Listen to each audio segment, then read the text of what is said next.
तो चलिए बहुत बहुत स्वागत है एक बार फिर से आप सबका। मुझे लगता है मोस्ट अवेटिंग वैकेंसी अगर हम 10+2 लेवल पे बात करते हैं तो ऑब्वियसली आपको इंडियन एयरफोर्स नेवी दिखाई देता है। बट जब हम ग्रेजुएशन स्टैंडर्ड की बात करते हैं तो ऑब्वियसली आपके सामने सीडीएस कंबाइंड डिफेंस सर्विसेज दिखाई देता है। तो obviously combined defence services examination जो कि नवंबर में हेल्ड होने वाला आपको पहले से शेड्यूल पड़ा है। 4 अगस्त वेडनेसडे मतलब आज से ही बिल्कुल ये फॉर्म अप्लाई होना स्टार्ट हो गया। तो तेजी के साथ फटाफट उठिए और इस फॉर्म को अप्लाई करिए। और बहुत बहुत कॉन्ग्रेचुलेशन एंड बहुत बहुत बेस्ट ऑफ लक, दोनों साथ साथ है। कॉन्ग्रेचुलेशन जो सीडीएस का फॉर्म आप भरने वाले हैं और बेस्ट ऑफ लक जो कि फाइनली आप 8 अगस्त को सीएपीएफ का एग्जाम देने वाले हैं। तो मेरी तरफ से बहुत बहुत शुभकामनाएं और ईश्वर आपको ढेर सारी, खुदा आपको ढेर सारी पार दे कि आप जाएं और बेहतर ढंग से इसमें करके आए। तो चलिए आज कई सारे ऐसे पहलू और इन्फॉर्मेशन है जो इस फॉर्म को भरने से पहले आपको जानना जरूरी है। तो बिल्कुल ये वीडियो बहुत अहम हो जाता है हर उस ग्रेजुएट एस्पिरेंट के लिए जो ऑब्वियसली फौज का हिस्सा बनना चाहता है, हर उस बच्चे के लिए जो आर्मी, एयरफोर्स, नेवी का लवर है और ऑब्वियसली वो ग्रेजुएशन स्टैंडर्ड में पहुंचने के बाद फौज में अपने करियर को सेटल डाउन करना चाहता है। तो हर वो डिटेल जो जरूरी है आज मैं सब कुछ कवर करूंगा। बिल्कुल मैं कवर करूंगा कि आखिर कब से आपका अप्लाई स्टार्ट हो रहा है और कब तक आप इसको अप्लाई कर सकते हैं। नंबर ऑफ वैकेंसीज को भी मैं डिटेल में समझाने की कोशिश करूंगा कि आखिर नंबर ऑफ वैकेंसीज आपके लिए क्या है। बच्चों में बड़ा भ्रम रहता है और बड़ी मिथ भी लोगों के द्वारा बताई जाती है। तो वैकेंसीज काफी अच्छी मात्रा में होती हैं और साल में 2 बार बैक टू बैक आपके सामने होती हैं। हम बात करेंगे age criteria, marital status, army, air force, navy सबके लिए सेपरेट, क्योंकि ये भी एक बड़ा कंफ्यूजन बना रहता है। तो एज क्लियरली समझाऊंगा। हर एंट्री के लिए जो सीडीएस के अंतर्गत आती है वो चाहे आईएमए हो, चाहे आईएनए हो, चाहे एफए हो और चाहे आपका ओटीओ हो, हर सेगमेंट को मैं डिक्लेयर करूंगा। साथ ही साथ मैरिटल स्टेटस को भी लेके बड़ा कंफ्यूजन रहता है। मेल में तो कोई कंफ्यूजन नहीं बट फीमेल में थोड़ी सी कंफ्यूजन है, उसको लेके मैं क्लैरिटी दूंगा आपको। साथ ही साथ मैं आपको बताऊंगा एजुकेशन क्वालिफिकेशन का स्टैंडर्ड, ये भी एक बड़ा भ्रम बनाया जाता है। तो क्लैरिटी के साथ हम समझेंगे कि आखिर आर्मी, एयरफोर्स, नेवी के लिए अलग अलग क्वालिफिकेशन का स्ट्रक्चर क्या होना चाहिए, exam pattern, exam schedule, exam centres की भी बात करेंगे बिकॉज बच्चे अक्सर भ्रम में होते हैं, इस वजह से वो कभी कभी सेंटर चुन नहीं पाते अपना सही ढंग से, उसको भी लेकर डिटेल देंगे। साथ ही साथ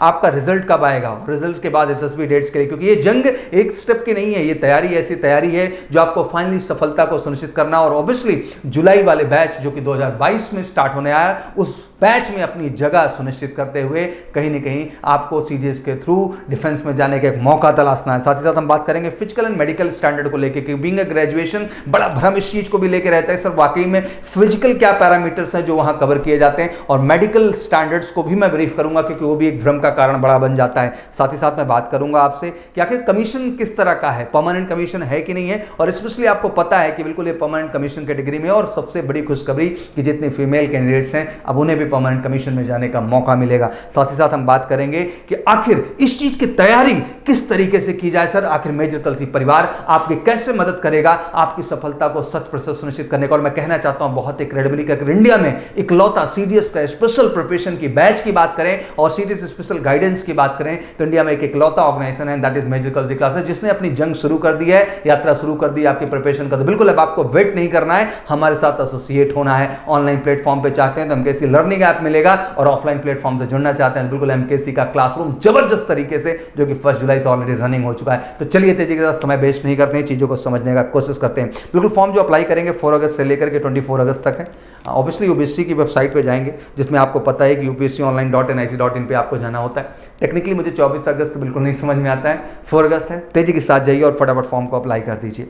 अब समझने की कोशिश करते हैं हम लोग कि नंबर ऑफ वैकेंसीज को लेकर बड़ा भ्रम रहता है, तो क्लैरिटी ले लेते हैं। इंडियन मिलिट्री एकेडमी वहीं देहरादून की बात करें, दैट मीन आईएमए देहरादून की बात करें तो 100 वैकेंसीज हैं। इंडियन नेवल एकेडमी एजीएमएलआ की बात करें तो 26 सीट हैं। एयरफोर्स एकेडमी हैदराबाद डुंडीगल की बात करें तो आपकी 32 सीट्स हैं। वहीं officer training academy Chennai male के लिए बात करें तो 170 सीट्स हैं। वहीं हम officer training academy Chennai female के लिए बात करें तो आपकी 17 सीट है। अगर ओवरऑल कैलकुलेट कर दूं सारी सीट को तो 345 सीट, और 6-6 महीने के अंतराल में जबरदस्त तरीके से आपके पास, मुझे लगता है यार ये आपका डिसीजन अब हो जाना चाहिए सर इसी 345 सीट्स में हमें अपनी पोजीशन और जगह बनाना है। एज क्राइटेरिया और मैरिटल स्टेटस की बात करें आर्मी, एयरफोर्स, नेवी को तो समझने की कोशिश करते हैं। मेल के लिए बिल्कुल आपका अनमैरिड होना अनिवार्य है, बट वहीं फीमेल के लिए जब बात करता हूं मैं तो अनमैरिड तो होना ही चाहिए। बट अगर आप इशूलेस तरीके से जो है डाइवोर्सी हैं और आप विडोज भी हैं, लीगली पूरी तरह से जो है प्रोसेसिंग है, आपके पास डॉक्यूमेंटेशन है, तब भी आप इसको अप्लाई करने के लिए एलिजिबल हैं, स्पेशली फीमेल कैंडिडेट्स के लिए। वहीं जब हम बात करना चाहते हैं कि age criteria for the IMA and INA, that mean Indian military academy और इंडियन नेवल अकेडमी के जब एज की हम बात करते हैं तो मोटा मोटा तो 18 से लेकर 23 कहा जाता है,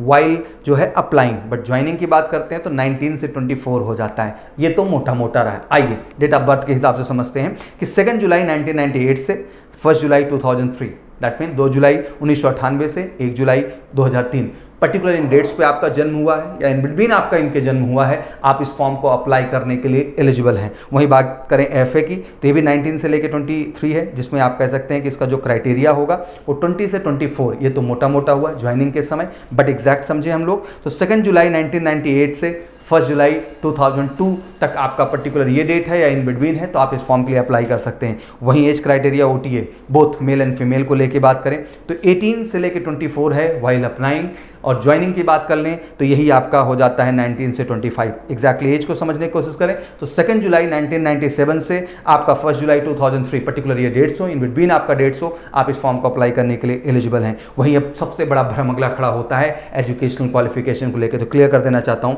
IMA एंड OTE की बात करें तो ग्रेजुएशन किसी भी स्ट्रीम से हो, कोई भी परसेंटेज हो, कोई फर्क नहीं पड़ता है। आप आर्ट्स हो, कॉमर्स हो, साइंस हो, बायो हो, कोई फर्क नहीं पड़ता। आप किसी भी स्ट्रीम से अपनी ग्रेजुएशन किसी रिकॉग्नाइज्ड यूनिवर्सिटी से कंप्लीट किए हैं तो आप IMA एंड OTE के लिए अप्लाई कर सकते हैं। बिल्कुल नोटिफाइड कर लीजिए इस चीज़ को। वहीं INA की बात करें इंडियन नेवल अकेडमी एजेमला की, तो उसमें आपका इंजीनियरिंग डिग्री में बैचलर होना बहुत जरूरी है, तभी आप इसके लिए अप्लाई कर सकते हैं। वहीं एयरफोर्स की जब हम बात करना शुरू करते हैं तो ग्रेजुएशन किसी भी स्ट्रीम में हो, ध्यान दीजिएगा, ग्रेजुएशन आपने BCom, BA, BSc कुछ भी कर रखा है, BTech, BCA कुछ भी कर रखा है, नथिंग मैटर, आप किसी भी तरह का ग्रेजुएशन डिग्री ले सकते हैं, बट आपका 10+2 में साइंस स्ट्रीम होना जरूरी है, दैट मीन मैथ फिजिक्स का होना जरूरी है, तभी इसके लिए आप अप्लाई कर सकते हैं। साथ ही साथ बच्चे इस चीज़ को भी पॉइंट करते हैं कि sir if you have done engineering in that case even you have done 3 years diploma after 10th and then joining engineering course from 2nd year even then you are eligible. तो जो बच्चे diploma वाले हैं और engineering भी वो कर रहे हैं, 10th के बाद डिप्लोमा उन्होंने किया और इंजीनियरिंग 2nd year में भी है, तो वो बच्चे भी टेक्निकली इसके लिए अप्लाई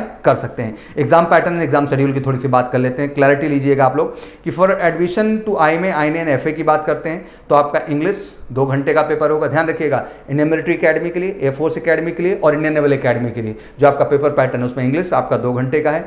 ऑब्वियसली 120 क्वेश्चन है, 120 मिनट है, 100 मार्क्स है, 9 to 11 आपका शेड्यूल होगा, चार्ट बगल में आपको दिखेगा। वहीं जनरल नॉलेज की बात करें 2 घंटे, फिर से 120 मिनट, 120 क्वेश्चन होंगे आपके सामने, 100 मार्क्स होगा। ये 12 to 2 दैट मीन 12 बजे से लेकर 2 बजे तक आपका ये शेड्यूल होगा।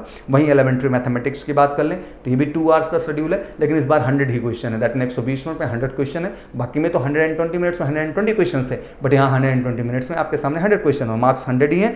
3 PM to 5 PM का शेड्यूल होगा। ये बेसिकली जो Indian military academy, Indian naval academy और एयरफोर्स अकेडमी के लिए बच्चे अप्लाई कर रहे हैं। बट वहीं OTA की हम बात करना शुरू कर दें तो OTA के जो बच्चे होते हैं केवल 2 पेपर में अपीयर होते हैं, दैट मीन आपका 9 to 11 आप इंग्लिश पेपर के लिए अपीयर होंगे और 12 to 2 आपका जो है अपने जनरल नॉलेज के पेपर के लिए आप अपीयर होंगे। एग्जाम सेंटर्स की मोटा मोटा बात करें तो 41 सेंटर्स हैं इंडिया में, तो प्लीज जो आपके नियरेस्ट हो, कंफर्टेबल हो, जहां जा सके बच्चे, इस वजह से ही बहुत बार गलती हो जाती है। रिजल्ट्स की जब हम बात करते हैं तो रिजल्ट बिल्कुल आपका 30 to 45 डेज में क्लियर हो जाता है। तो नवंबर में आपका अगर एग्जाम हो रहा है 14 नवंबर को, तो लाजमी सी बात है कि आपका जो रिजल्ट डेट होगा बच्चा वो आपका दिसंबर लास्ट तक रिजल्ट्स अनाउंस हो जाएंगे। और ऑब्वियसली INA FA की ज्वाइनिंग की बात कर लें तो जुलाई 2022 के बैच में आप लोगों की जाके वहां पे ज्वाइनिंग हो जाएगी। ये प्रक्रिया है, थोड़ा सा OTA का डिले प्रोसीजर रहता है। अब आ जाते हैं हम लोग मोटा मोटा फिजिकल एंड मेडिकल क्राइटेरिया को लेकर, जो सबसे बड़ा भ्रम है जिसको लेकर हम बात करें। फिजिकल एंड मेडिकल की जब बात करते हैं तो मेल की जब हाइट की बात करते हैं आर्मी, नेवी, एयरफोर्स में, तो आर्मी के लिए जो हाइट का क्राइटेरिया बनाया गया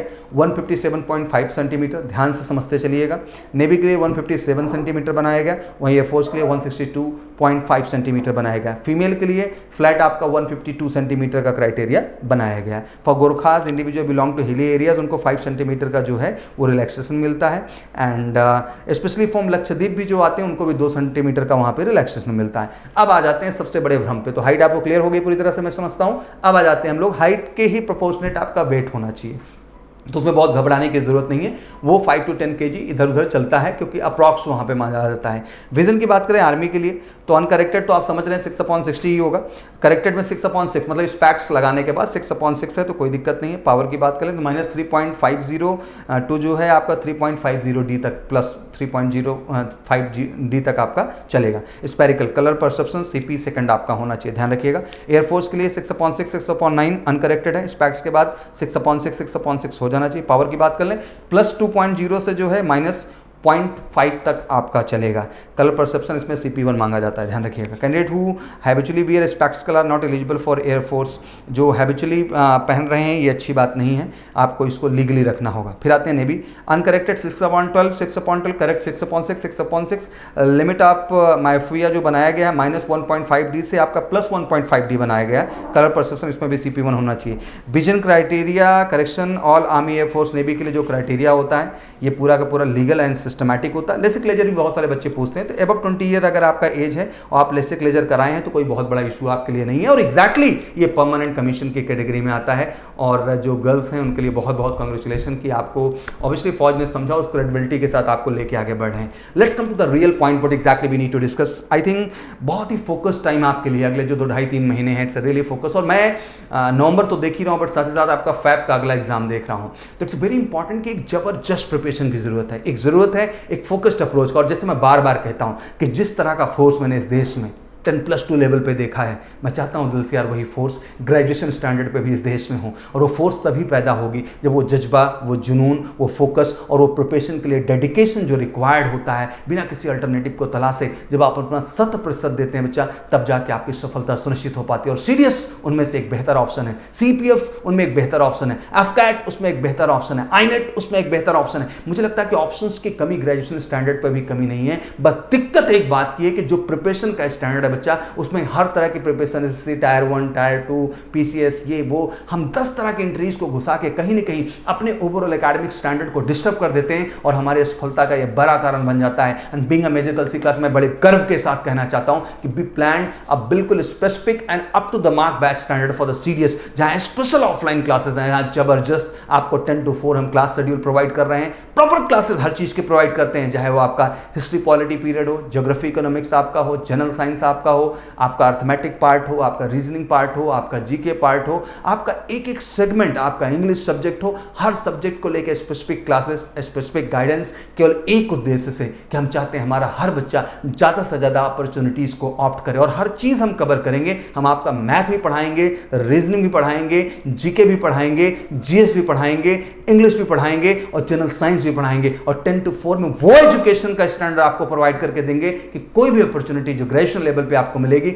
उसमें आप अपनी सफलता को 100% सुनिश्चित कर पाएंगे। पूरे देश का ये एक इकलौता ऑर्गेनाइजेशन है जो इस क्रेडिबिलिटी और सिस्टम को आपके सामने प्रोवाइड करता है। तो यार वेट किस बात का है, फटाफट फॉर्म अप्लाई करिए और अगले दिन से आके एमकेसी के क्लासरूम का हिस्सा बनिए, जहां बेहतरीन क्लास एक्सपर्ट फैकल्टी के माध्यम से है, बेहतरीन डाउट काउंटर फैसिलिटी है, उतनी ही बेहतरीन बुक्स आपके लिए हमने डिजाइन की है जो बिल्कुल अप टू द मार्क है, जो ग्रेजुएशन स्टैंडर्ड के एग्जाम है। और वाकई में लगता है कि सीडीएस जैसे एग्जाम की प्रिपरेशन करना है, एफकाट जैसे एग्जाम की प्रिपरेशन करना है, सीएपीएफ जैसे एग्जाम की प्रिपरेशन करना है, तो जरूरी है कि इस एग्जाम ओरिएंटेड ही क्वेश्चन अप्रोच आप करें, जो बिल्कुल उसका बेहतरीन कलेक्शन आपको मिलेगा एमकेसी पब्लिकेशन के माध्यम से। तो फिर इंतजार किस बात का है बेटी, just get up highly motivated होके उठिए। जितने भी हमारे देश की गर्ल्स हैं, जितने भी बॉयज हैं, I think it's a greatest opportunity for all of you. बस जरूरत है एक नई ऊर्जा, नए जोश के साथ खुद को बिल्कुल तैयार करने का और लग जाने का। तो समय बिल्कुल वेस्ट नहीं करना है, फटाफट हम फॉर्म अप्लाई करना है और तेजी से एमकेसी के क्लासरूम का हिस्सा बनके फाइनली